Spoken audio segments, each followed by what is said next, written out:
Shalom Bapak Ibu Saudara-saudari yang terkasih di dalam Yesus Kristus. Berjumpa kembali dengan saya, calon pendeta Joki Manaik Manalu, melayani di gereja HKBP Aritonang, Resort Muara, Distrik 16, Humbang, Habinsaran. Terima kasih untuk setiap dukungan dari Bapak, Ibu, Saudara-saudari yang terkasih melalui akun YouTube Bagasta Manalu Rumaiju Channel. Setiap dukungan Bapak Ibu sangat berarti, yaitu dengan mensubscribe, like, dan men-share setiap konten yang ada di akun YouTube Bagasta Manalu Rumaiju Channel, agar akun YouTube ini boleh semakin berkembang dan saya boleh semakin dipakai Tuhan dengan menyiarkan, memberitakan firman Tuhan melalui akun YouTube Bagasta Manalu Rumaiju. Bapak Ibu yang terkasih, kita akan masuk ke minggu yang ke-14 setelah Trinitatis. Untuk itu izinkan saya untuk memberitakan firman Tuhan bagi kita semua yang menjadi nats khotbah di minggu ke-14 setelah Trinitatis, minggu tanggal 13 September 2020. Mari kita persiapkan hati kita, dan mari kita persiapkan Alkitab kita untuk mendengar firman Tuhan yang terambil dari kitab Pengkhotbah pasalnya yang kedua, dimulai dari ayat yang keempat hingga ayat yang ke-11. Pengkhotbah pasal 2 ayat 4 hingga ayat yang ke-11. Demikian firman Tuhan, saya akan bacakan bagi kita semua. Aku melakukan pekerjaan-pekerjaan besar, mendirikan bagiku rumah-rumah, menanami bagiku kebun-kebun anggur. Aku mengusahakan bagiku kebun-kebun dan taman-taman, dan menanaminya dengan rupa-rupa pohon buah-buahan. Aku menggali bagiku kolam-kolam untuk mengairi dari situ tanaman pohon-pohon muda. Aku membeli budak-budak laki-laki dan perempuan, dan ada budak-budak yang lahir di rumahku. Aku mempunyai juga banyak sapi dan kambing domba, melebihi siapapun yang pernah hidup di Yerusalem sebelum aku. Aku mengumpulkan bagiku juga perak dan emas, harta benda raja-raja dan daerah-daerah. Aku mencari bagiku biduan-biduan dan biduanita-biduanita, dan yang menyenangkan anak-anak manusia, yakni banyak gundik. Dengan demikian aku menjadi besar, bahkan lebih besar daripada siapapun yang pernah hidup di Yerusalem sebelum aku. Pada itu hikmatku tinggal tetap padaku. Aku tidak merintangi mataku dari apapun yang dikehendakinya, dan aku tidak menahan hatiku dari sukacita apapun. Sebab aku bersukacita, karena segala jerih payahku itulah buah segala jerih payahku. Ketika aku meneliti segala pekerjaan yang telah dilakukan tanganku, dan segala usaha yang telah kulakukan untuk itu dengan jerih payah, lihatlah, segala sesuatu adalah kesia-siaan dan usaha menjaring angin. Memang tidak ada keuntungan di bawah matahari. Demikian pembacaan firman Tuhan. Bapak Ibu yang terkasih di dalam Yesus Kristus, filosofi di dalam kehidupan orang Batak ada 3: Hamoraon, Hagabeon, dan Hasangapon. Hamoraon menggambarkan bagaimana hidup seseorang memiliki harta. Hagabeon menggambarkan bagaimana hidup orang Batak itu harus memiliki anak laki-laki dan anak perempuan. Hasangapon, bagaimana orang Batak itu harus memiliki derajat yang tinggi, kedudukan yang baik. Oleh karenanya, di tengah-tengah kehidupan orang Batak juga ada istilah dalihan natolu. Dalihan natolu ini yang menjadi tonggak di dalam kehidupan orang Batak, menempatkan diri sesuai dengan kedudukan tempat dan situasinya. Namun Bapak Ibu yang terkasih di dalam Yesus Kristus, apa yang perlu kita perhatikan? dalam filosofi Hamoraon Hagabeon Hasangapon. Yang pertama kita harus melihat bagaimana orang tersebut meraih kekayaan itu atau mendapatkan suatu kekayaan, mendapatkan keturunan, mendapatkan hasangapon atau wibawa atau kedudukan. Apa yang mendasari bagaimana orang tersebut mampu mendapatkannya? Bapak Ibu, kita melihat kepada Raja Salomo dalam nats ini. Kita tahu Raja Salomo, raja yang diberkati Tuhan. Dia seorang raja, memiliki banyak harta, kekayaan. Bahkan dia memiliki banyak sekali selir-selir atau gundik atau biduan-biduan yang kapan saja siap untuk menghiburnya. Kitab Pengkhotbah, Bapak Ibu, merupakan di mana Salomo menuliskan seluruh kesaksian hidupnya di akhir-akhir hidupnya, di hari-hari tuanya. Dia menjelaskan, dia menceritakan, dia telah memiliki semuanya, dia telah menikmati semuanya. Tetapi apa yang dikatakan Salomo di ayat 11? Ketika aku meneliti segala pekerjaan yang telah dilakukan tanganku dan segala usaha yang telah kulakukan untuk itu dengan jerih payah, lihatlah, segala sesuatu adalah kesia-siaan dan usaha menjaring angin. Memang tak ada keuntungan di bawah matahari. Bapak Ibu yang terkasih, Salomo telah menikmati semua. Salomo telah memiliki semuanya. Tetapi dia merenungkan seluruh yang telah dia miliki, seluruh yang telah dia nikmati, harta kekayaan. Dia mengatakan, ternyata semua itu adalah sia-sia. Bapak Ibu yang terkasih, kita tahu bahwa Salomo diberkati Tuhan. Meski sebagai seorang yang diberkati, dia juga memiliki banyak kelemahan. Tetapi kekayaan, harta, semua yang dia dapatkan, semua itu adalah pemberian. Semata-mata adalah berkat, pemberian dari Tuhan. Dia mengusahakannya, namun Tuhan juga memberkati setiap apa yang dikerjakannya. Hal ini yang ingin kita lihat di dalam konteks kehidupan kita sehari-hari. Apa yang menjadi orientasi hidup kita? Bapak Ibu yang terkasih, selama orientasi hidup kita terletak pada kekayaan, kepada harta, kepada jabatan, maka selama itulah kita akan tinggal di dalam keinginan-keinginan duniawi. Kita akan tinggal di dalam hawa nafsu duniawi. Apapun akan dilakukan seseorang, asalkan apa yang diharapkannya tercapai. Ini adalah hasrat, keinginan duniawi. Aku harus menjadi orang kaya, aku harus menjadi orang hebat, aku harus memiliki jabatan yang tinggi, dan banyak hal-hal yang lain. Bapak Ibu yang terkasih di dalam Yesus Kristus, salahkah menjadi orang kaya? Salahkah memiliki jabatan yang tinggi? Salahkah memiliki banyak aset? Tentu tidak. Tetapi yang salah apabila kekayaan, harta, jabatan, aset-aset kita atau harta kita yang lain menjadi lebih kita sayangi dibandingkan diri kita sendiri, dibandingkan orang-orang yang ada di sekitar kita, terlebih dibandingkan kepada Tuhan. Jangan sampai karena banyaknya harta, kekayaan, jabatan yang kita miliki, aset kita, kita lebih menyayangi semuanya itu dibandingkan Tuhan. Mengapa demikian?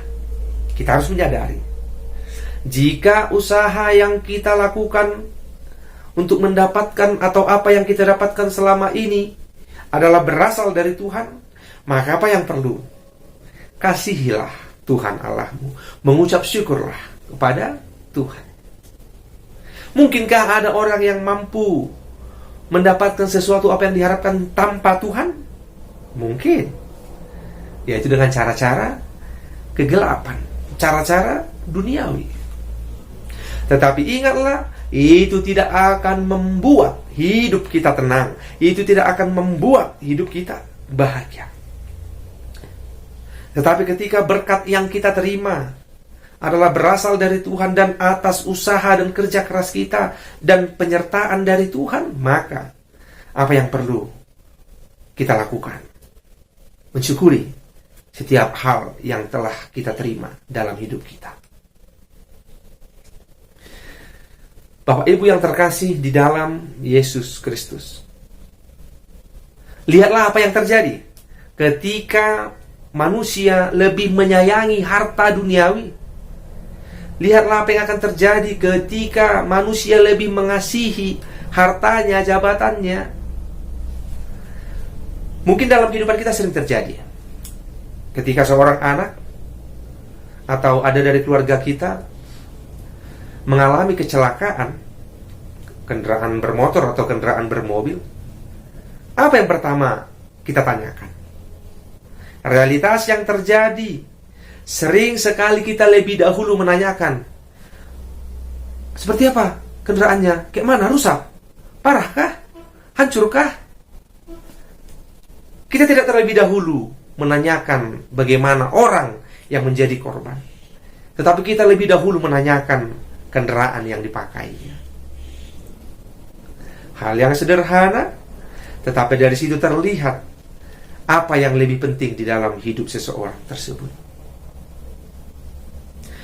Bapak Ibu yang terkasih, tidak salah menjadi orang kaya, tidak salah memiliki jabatan, tidak salah memiliki aset yang banyak. Tetapi satu hal yang perlu, jangan sampai kita mempertuhankan harta kita, kekayaan kita, jabatan kita, aset-aset kita, atau apapun yang ada yang kita miliki di dunia ini.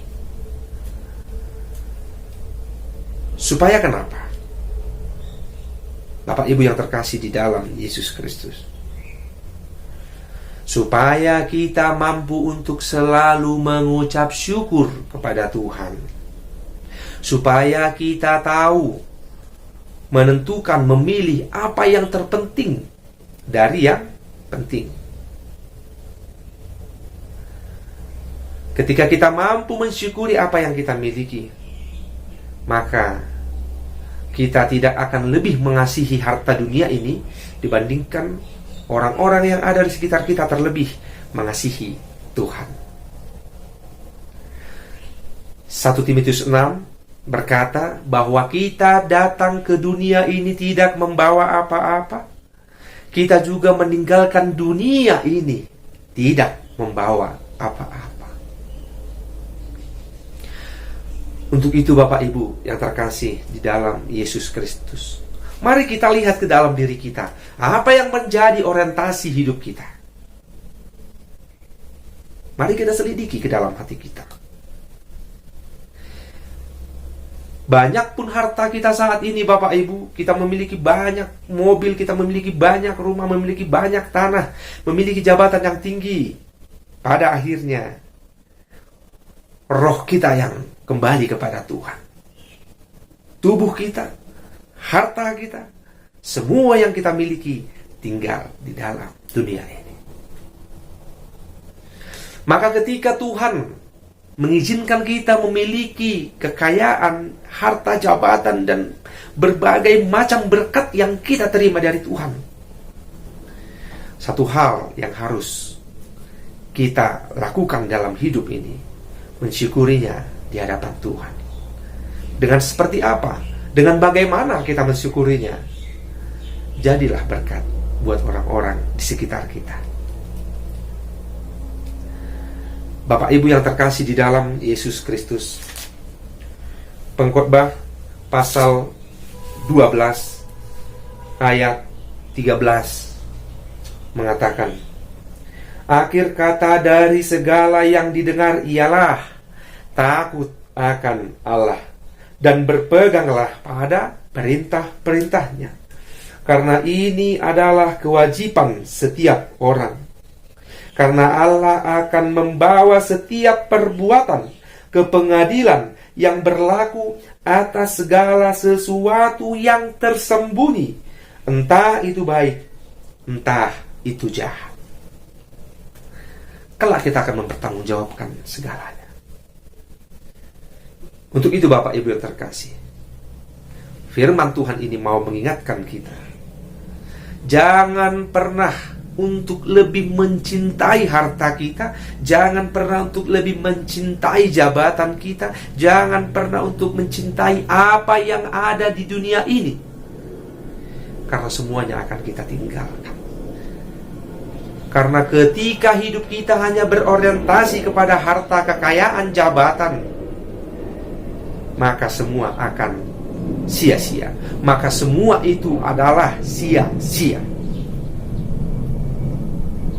Untuk itu mari merenungkan orientasi hidup kita. Kita mau seperti apa? Kita mau bagaimana?